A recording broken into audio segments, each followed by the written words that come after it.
ভিসার মেয়াদ শেষ বা ভিসা পেয়ে যেতে না পারলে করণীয় কি? আসসালামু আলাইকুম। ভিসা পেয়ে যেতে না পারার দুইটা মেইন রিজন থাকে। এক, আপনি যেতে চেয়েছেন কিন্তু ইমিগ্রেশনে আপনাকে অফলোড বা যেতে দেয়নি। এই বিষয়টা টোটালি আলাদা, এটা নিয়ে কথা বলবো না। আমরা কথা বলবো হচ্ছে আপনি প্ল্যানই করেননি যাওয়ার বা কোনো কারণে আপনি যেতে পারেননি, তাহলে পরবর্তী করণীয় কি?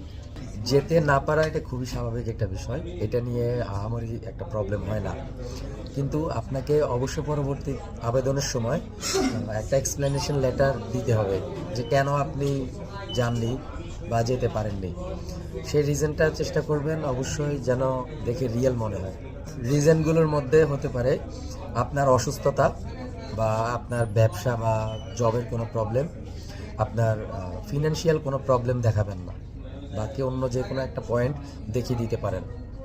এই এক্সপ্লেনেশন দিয়ে আপনি যখন পরবর্তী ভিসার আবেদন করবেন, আপনার ভিসা হয়ে যাবে।